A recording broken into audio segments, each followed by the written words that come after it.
Those who do not confess Christ truly, do not affirm the true gospel, have no place participating in any enterprise that intends to advance God's purpose and God's kingdom in the world. It is irrational. Why is it irrational? 4 rhetorical questions lay it out for us. For what partnership have righteousness and lawlessness? I mean, are these hard questions? Rhetorical though they be, they are self-evident, axiomatic. What partnership have righteousness and lawlessness? Obviously, none. Metake, the word for partnership here, it's a strong word. It's a synonym of koinonia. It is partner, companionship. Means to be a mutual partaker, find common ground.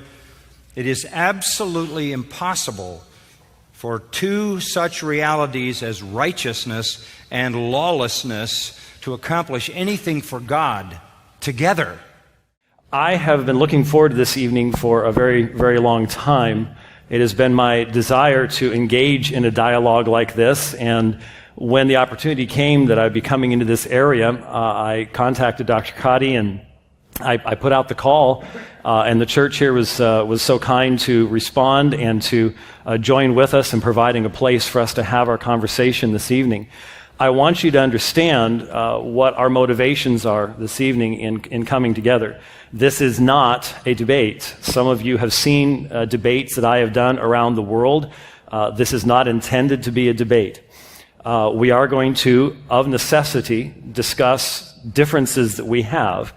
The thing that makes this wonderful, and the reason that I sought out Dr. Qadhi, aside from the fact that I have learned so much from him over the years, that he's been a primary influence in my study of Islam. I am a student of Islam, and I've learned much from him. But the reason I specifically sought him out is because I sense in him such a kindred spirit on the other side of the chasm that divides us in regards to our theology and our beliefs. He is a consistent Muslim. He believes what he says. He wants to seek for consistency amongst his people and his own practice. And so when you have 2 believing people, one Christian, one Muslim, come together and say, we need to discuss not only what divides us, but also where do we have similarities? How can we live in the same community? And the most important thing is this. If we do what I hope happens this evening, we're going to do something absolutely unique. It hardly ever happens. And that is 2 communities where unfortunately there is a lot of fear on both sides. There is a lot of misunderstanding on both sides. And as a Christian, I want to see doors opened. As a Christian, I want you, as if you are a Christian here this evening, to not have fear of the Muslim people, but to have love for the Muslim people. I want the Muslim people to understand that we care and that we want to have dialogue, and that we're not seeking this evening to sweep our differences under the rug and say they don't matter. Dr. Qadhi cannot present an Islam that is just simply one view amongst many. I believe in divine revelation. He believes in divine revelation.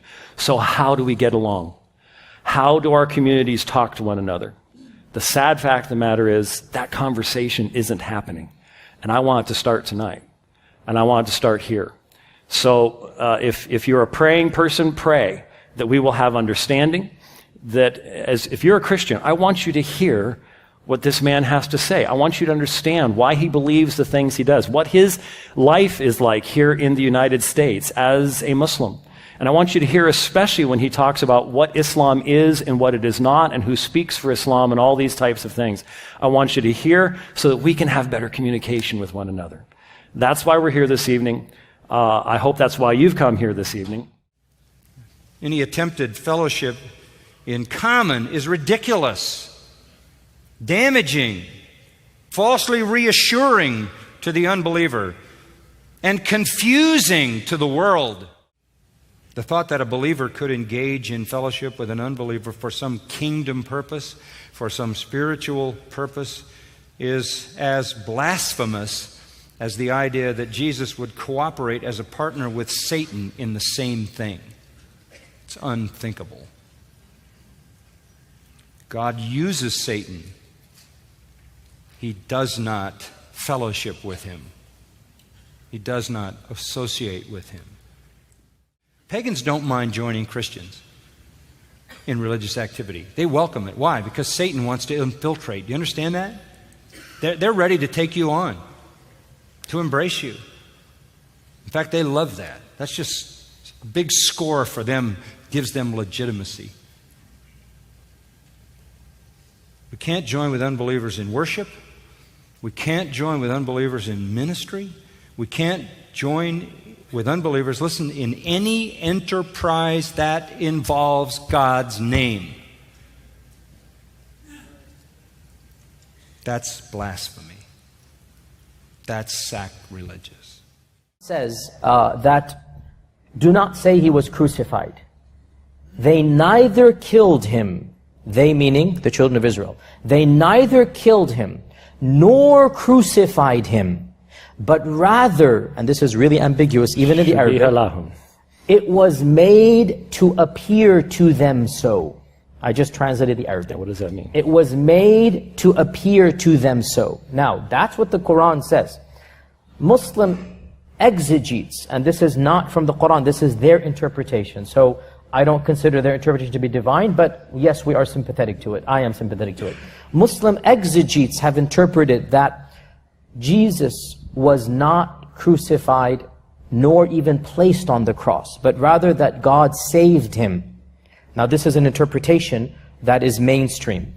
And they claim, this is not from the Quran, as I said, this is from later Muslim historians and theologians. They claim that Judas, the traitor, was punished by God to resemble Jesus, so that when the Roman soldiers entered the garden, they saw Judas the traitor and they assumed him to be Jesus, and they killed and crucified him, and that's a befitting end to a traitor. And so people assumed that Jesus had been crucified. And that's what the Quran says, it was made to appear to them so. Muslims believe, now this is the shocker that every time I say this, Christians are like, what, you guys believe this? Muslims believe, not only did Jesus was not killed nor was he crucified, he's still alive right now. Muslims believe Jesus is alive and he shall come back towards the end of times. And his return is going to signal one of the last great signs, and the great Armageddon and Judgment Day will come after his coming back. Muslims are looking forward to Jesus' return, because when Jesus comes back, we believe his soldiers and his army will be us Muslims. We believe we will follow Jesus Christ, and we also believe, and this is in the hadith or the sunnah of the Prophet, that every true Christian will then recognize that they were incorrect in the Trinity and then follow Jesus as well. Right. So we actually believe Muslims and Christians will not fight against one another in the Armageddon, contrary to what some strands of Christianity are preaching. We believe that there's going to be a pagan, or Ya'juj and Ma'juj, a little bit advanced, I mean, a foreign or a paganistic groups of people with the Antichrist behind them, and Muslims and Christians will be monotheists fighting behind Jesus Christ.